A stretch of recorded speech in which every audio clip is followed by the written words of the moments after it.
안녕하세요. 반갑습니다. 이제 열하의 그 여정, 그러니까 압록강을 건너서 요동벌 급판을 거쳐서 심양을이라는 이제 청나라 만주족이 부흥한 그 고궁을 지나서 산해관이라고 하는 이제 천하제일관 만리장성을 지나면 이제 연경이죠. 연경이 이제 자금성이 있는 곳. 여기까지가 이제 여행의 기본 여정이에요. 그러니까 뭐 이제 다 아시겠지만 이제 요 북방이죠. 그러니까 여기 연경이 여기 있으면 그리고 요 정도인데 이게 한 2000리가 되는 거예요. 그래서 이제 가는데 이제 한 달쯤 걸리고 여기 여정이 일반적인 이제 여행. 그래서 연행록이라고 이렇게 이름을 붙이고 연암 이전에 굉장히 많은 사람이 연행을 했어요. 예. 그때 아주 연행이 하나의 붐을 일으켜가지고 갈 수 있으면 하여튼 중국에 가서 이제 세계 문물을 직접 수용할 수 있는 그런 이제 기회를 많이 누렸고 이때 문물 교류가 많이 돼서 굉장히 이제 국내에 중국의 그 물자도 많이 흘러 들어오고 이렇게 했었거든요. 연암은 44살에 갔으니까 굉장히 늦가기로 간 거죠. 이때가 음력 6월 25일 뭐 이때니까 이제 뭐 굉장히 장마철에 이제 폭우와 폭염이 반복되는 이 시간에 갔으니까 여기까지 가는데도 모험이 엄청 났어요. 지금은 뭐 상상을 할 수 없는 여행입니다. 뭐 정글의 법칙, 무한도전도 찍을 수 없는 여행이에요. 이런 여행. 그러니까 말을 타고 강을 막 하루에 몇 번씩 건넌다 이런 걸 상상할 수 있습니까? 예. 그냥 몸을 다 젖은 채로 그냥 건너가는 거예요.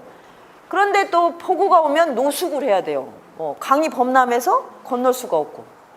그리고 또 이제 해가 좀 나면 막 일정을 당겨야 되니까 뭐 진짜 날아갈 듯이 또 이제 이제 속도전을 내야 되고.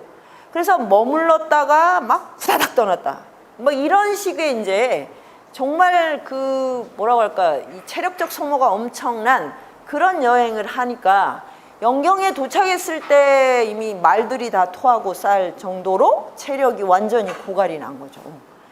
그런데 여행이 여기서 끝나지를 않았다는 것이 핵심인 거죠. 그래서 연행록이 아니라는 거예요. 연암 박전의 연행록이 아니고 열하일기라는 거. 이 제목이 갖고 있는 아주 엄청난 정보, 이게 중요합니다. 비밀이 이 안에 있는 거죠. 그래서 이제 열하까지 다시 이제 700리 이 코스. 그래서 전체가 한 이제 2,700리 정도 되는데 여기까지도 가면서 너무너무 고생을 했는데 여기서부터 여기까지는 무방나흘이라는 이 엄청난. 그래서 이거는 뭐 그 공수 특전단도 하지 않을 고강도의 진짜 철인 몇 종 경기 이런 거에 해당하는 일정을 밟았다는 거. 그때 이제 청나라는 걸륭황제라고 걸륭황제 70세 생일이에요. 이게 너무너무 재밌어요. 할아버지가 강희제라는 분인데 강희제, 옹정제, 걸륭제가 청나라의 태평성대를 이끌었어요. 150년쯤 돼요. 그러니까 요때니까 정말로 청나라가 정말 태평성대의 극치였던 거죠. 전 세계 제국의 중심. 그래서 그 자본주의 역사를 봐도 그때 서양에서 엄청나게 이제 무역을 하기 위해서 중국에 와가지고 이 걸륭황제한테 제발 문호를 개방해 달라고 막 애걸복걸하는 장면이 많이 나와요. 근데 이제 걸륭황제가 우리는 필요 없다. 서양하고 교역할 게 없다. 그러니까 서양은 동양에 너무너무 갖고 싶은 게 많았어요. 대표적인 게 중국엔 차, 운남성의 차, 인도의 향신료. 이런데 중국에는 서양에서 갖고 싶은 게 없었어요. 중국한테는. 왜? 그래서 이제 이렇게 말하거든요. 중국은 땅이 넓고 물산이 풍부해서 필요한 게 없다.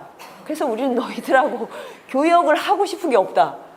왜? 진짜 중국 땅이 얼마나 대단한지 아시겠죠?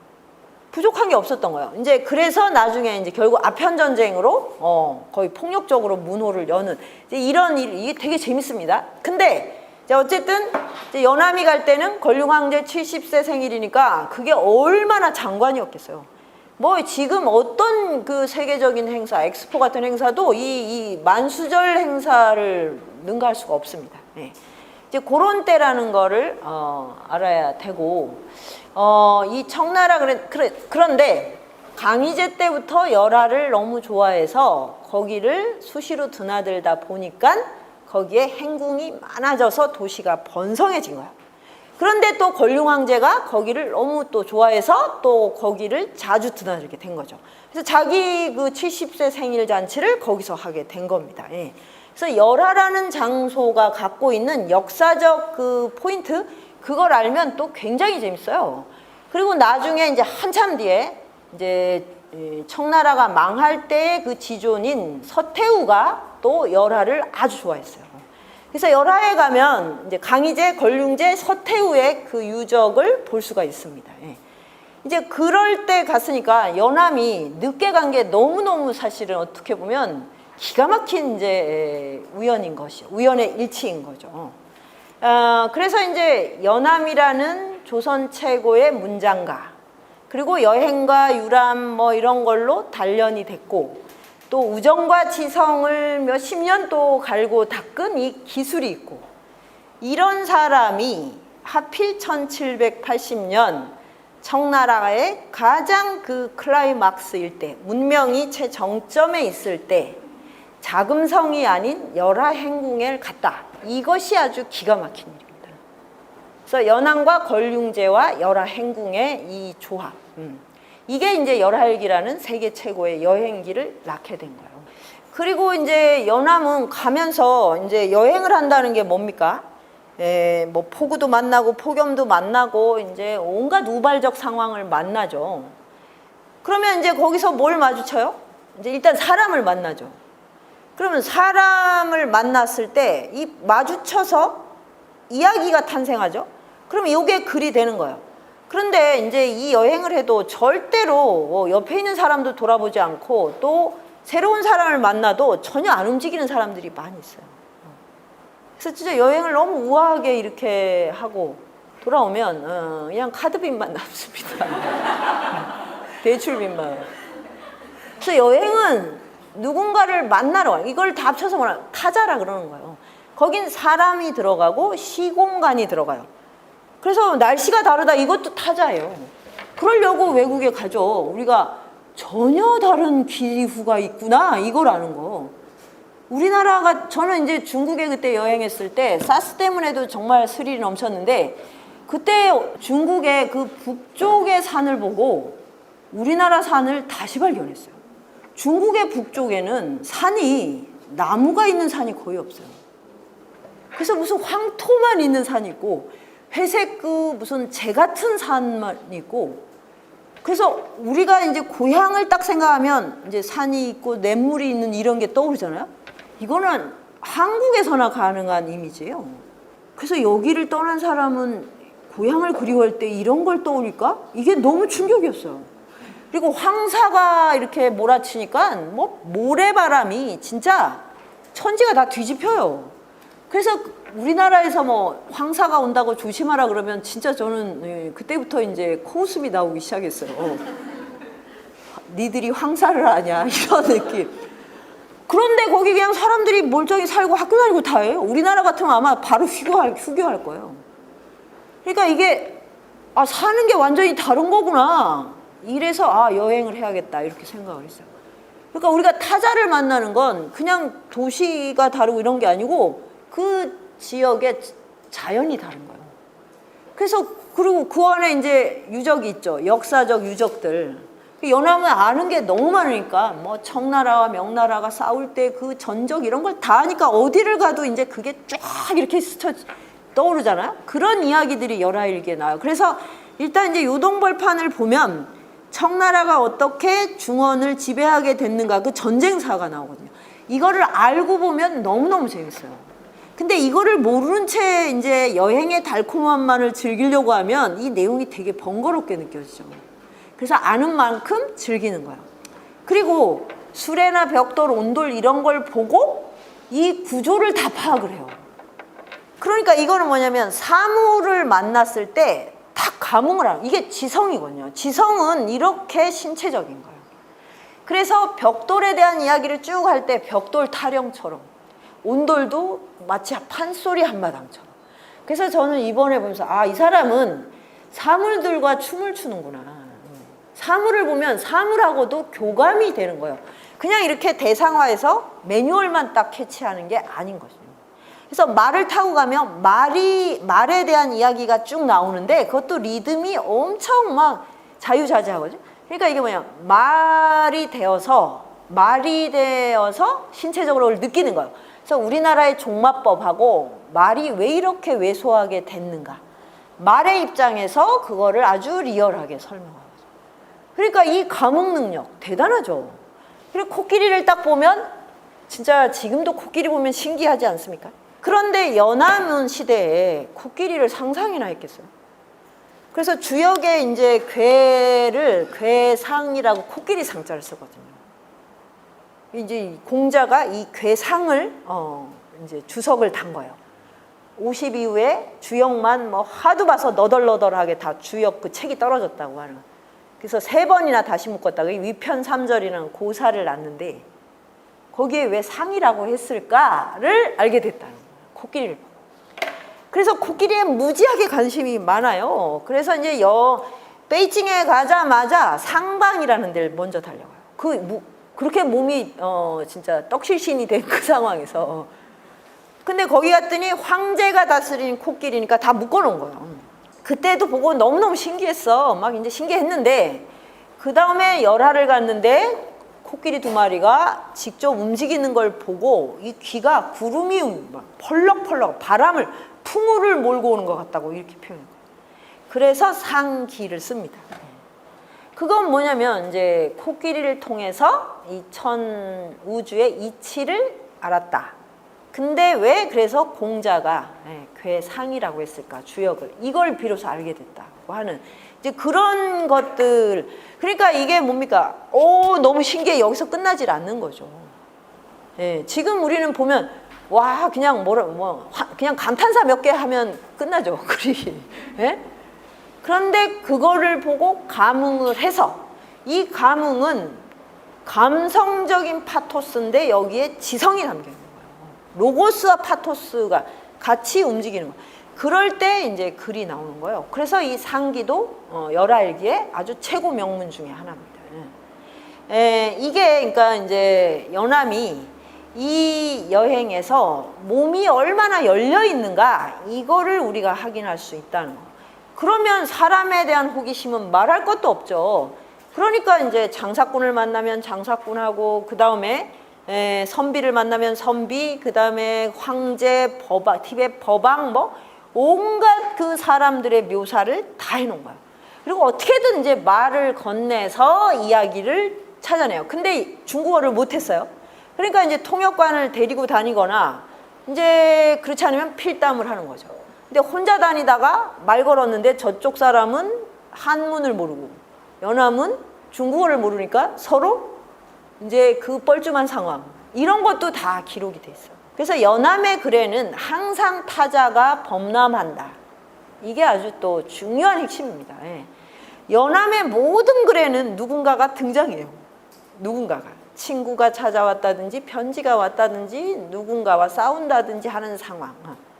그래서 열하일기가 정말 이렇게 깨알 같은 재미랑 이렇게 아주 지성의 비전이 넓은 건 그 수많은 타자들이 등장. 동물, 기후, 사람, 그리고 자기랑 같이 가는 이 마두배, 걔들의 캐릭터까지 다 살아있잖아요. 장보기와 창대. 그리고 정말 세상에 이렇게 썰렁한 커플이 있을까 싶은 애들이거든요. 너무 무식하고 고지식해. 무식하니까 대화가 불가능해. 또 근데 유두리가 하나도 없어, 애들은. 무슨 얘기를 하면 진짜 왜 진짜로 고지고대로 주워 듣는 애들 있잖아요. 어디 가면 뭐 이제 그 도둑을 조심해야 된다. 말 한 장을 많이 훔쳐간다더라. 그럼 말 한 장을 머리에 쓰고 나오고. 그래서 그러니까 연암이 너무 어이가 없어가지고 야 도둑이 눈알도 빼간다는데 왜 눈알을 지금 안 감췄냐고 이럴 정도로. 그런데 이게 중요한 건 뭐냐면 이 타자들이 다 살아있다는 거예요, 캐릭터가. 정말 뭐 여기 나온 사람들은 이제 불후의 이름을 갖게 됐죠. 불멸의 이름. 왜냐하면 열할기와 함께 계속 이 캐릭터는 장보기, 창대, 뭐 정진사, 뭐 이 뻘쭘한 사람들이 계속 살아있는 거예요. 예, 이런 게 연암의 글쓰기라는 거. 그래서 이제 문명 탐사는 당연하고, 그 다음에 이 사람들과 더불어 일어나는 우연적인 스토리. 그래서 이제 제가 정말 시트콤과 무슨 개콘 버전 같다고 하는 이 이야기들. 예, 그 다음에 이제 제가 감동적인 거는, 그렇게 이제 우리가 여행을 하면 이상하고 특별하고 뭐 이런 걸 기록을 많이 하죠. 되게 여행기는 이 정도에서 끝나요.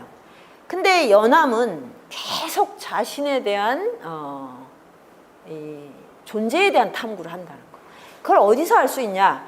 그러니까 무방나홀로 열하를 갈 때 지금 체력이 지금 완전 고갈이 됐고, 그런데 지금 하룻밤에 9번 강을 건너야 되는 그 시련에 지금 직면을 한 거예요. 그래서 이제 그때 어떤 생각이, 이제 드디어 이제 한 번 잘못 삐끗하면 죽을 수 있다는 거예요. 정말 죽을 수 있을 것 같아요. 그런 상황에서 드디어 이제 그 일야구도학이라는 이제 명문장이 탄생하거든요. 그러니까 이게 너무 놀랍다는 거예요. 이렇게 체력이 고갈됐는데 어떻게 정신이 이렇게 청정할 수 있는가. 그래서 이제 뭐를 깨닫습니까? 명심이라고 하는 걸 깨닫죠. 명심. 이게 연암만의 특별한 도예요. 도. 마음이 어두운 거. 어두운 마음, 이런 뜻이죠. 왜 어둡냐? 분별을 내려놓기 때문에. 분별은 다 어디서 오는가? 바깥에서 온다는 거예요. 외물에서 오는 거예요. 그래서 눈과 귀, 이것을 믿으면 나는 계속 그걸 가지고 판단을 해요. 물이 막 범람하는 걸 보면 내 몸이 지금 힘들지 않은데 이미 공포가 지금 안을 휩쓸게 되죠. 가짜죠, 이거. 내가 죽을 것 같아서 죽는 게 아니라 눈이 만들어낸 두려움을 이미 내가 미리 당겨서 겪는 거예요. 내가 위험하기 때문에 나를 지키는 게 아니라 위험할지도 몰라라는 게 자기를 잠식하거든요. 그러니까 그래서 눈을 믿게 되고, 소리를 들으면 막 우릉 캉캉 가면 이미 소리 안에 지금 막 어마어마한 지금 이거는 정말 엄청난 무리야라고 이미 전제를 하는 거죠. 그래서 눈과 귀를 믿는 자는 이 이목에 끄달려서 자기를 지킬 수가 없다. 그래서 이걸 내려놓다. 이게 어두운 마음이에요. 그래서 명심, 눈과 귀가 만들어내는 분별상을 딱 멈추니까 마음이 이제 책상에서 앉아서 편안하게 기거하는 것 같았다. 이걸 체득을 한 거예요. 그 순간에 너무너무 편안하죠. 그래서 아마 이 무방나흘의 스트레스가 또 다 날아갔을 거예요. 진짜로. 왜냐하면 우리가 도를 깨닫는 순간 제일 중요한 일은 내 몸이 편안해지는 거예요. 네. 그래서 구도자가 이렇게 막 늘 막 뭐 초조 불안하다 그러면 구도가 아니잖아요. 네. 히스테리에 시달리고 막 불면증에 시달린다 이러고 나는 도를 깨달았다 이런 말이 안 되잖아요. 그래서 그 경지를 여기서 이제 딱 터득을 했는데, 이게 바로 이제 몇십 년 동안 자기 스스로 이제 공부를 했던 그 보람인 거죠. 그래서 이제 열하에 가서 정말 물 만난 고기처럼 정말 뭐 몽고 추장, 티베트 법왕, 그다음에 뭐 권륭왕제, 뭐 기타 이제 뭐 온갖 사람들을 다 만나고, 만나지 않으면 관찰하고 뭐 이렇게 해서 그 기록을 어마어마하게 쏟아냈거든요. 자, 그래서 여행이 뭔가를 너무너무 잘 알려주는 이제 정말 여행기 중에 여행기, 그게 열하일기다. 그래서 읽을 때마다 계속 새롭게 변주가 돼요. 그래서 12년 전에 읽고 너무 감동받아가지고 이제 막 이제 그거를 이렇게 썼는데 12년 뒤에 다시 읽으니까 또 너무 새로운 거예요. 그러니까 이렇게 계속 새롭게 새로운 이야기를 탄생시키는 게 고전입니다. 그래서 고전을 절대 엄숙하게 읽으면 안 됩니다. 엄숙하게 읽고 거기에 뭔가 심오한 뜻이 있으니까 그것을 찾아야겠다 이런 게 아니고, 나와 고전 사이에서 그때그때 의미가 생성되는 거예요. 예, 무슨 얘기인지 아시겠죠? 예, 어떤 심오한 게 딱 정해져 있어서 내가 그 봉인을 푼다 이런 식으로 읽으시면 안 됩니다. 나하고 그 열하일기 그리고 이 시공간이 있어요. 2003년 그때 만들어지는 의미, 그때 탄생되는 의미를 가 글이 되는 거고, 지금 15년이 되면 다른 종류의 관계로 또 만나는 거예요. 저도 달라졌고 열하일기도 또 달라지는 거죠. 그래서 고전은 우리 삶에 일용한 양식으로 돼야 됩니다. 밥과 물이 없으면 못 살죠, 사람이. 밥을 먹고 물을 먹어야 되잖아요. 다른 건 다 안 먹어요. 그래서 밥과 물을 먹듯이 고전을 먹고 마셔야 됩니다. 잘 납득이 안 되십니까? 안 믿어지는 표정이신데, 네. 그렇게 해서 그렇게 하면 이제 이게 밥하고 물을 먹으면 내 안에서 이제 새로운 어떤 세포나 새로운 피가 이렇게 생성이 되잖아요. 그래서 신체가 달라지는 거예요. 예, 그게 바로 이제 고전이 우리 이 삶에 이제 피가 되고 살이 되는 이유인 거죠. 예, 이런 경지를 열게 된 그 아주 대표적인 그런 텍스트가 열하일기고, 지금 21세기에 필요한 지성은 정말 글쓰기의 혁명이 필요해요. 왜냐하면 모든 사람이 지성과 접속할 수 있게 됐잖아요. 예전에는 이렇게 벽이 많았죠. 지금 스마트폰이 나온 이후에는 아무도 그렇게 말할 수가 없어요. 이 안에 모든 지성이 다 지금 오픈돼 있어요. 그래서 문제는 그걸 배워서 내가 창조하는 것만 남았어요. 지적인 창조를 할 수 없는 사람, 또 해서는 안 되는 사람 따위는 없습니다. 그리고 거기에서만이 이제 새로운 길이 열릴 건데, 그런 점에서 이제 연암의 이 열하일기가 21세기 이런 이제 디지털 혁명에서의 새로운 내비게이션이 되지 않을까, 이런 생각이 듭니다. 예, 여기까지 마치겠습니다. 네, 연암은 그 후학을 가르치지는 않았나요? 근데 다 나이가 다 어렸어요. 연암 그룹에.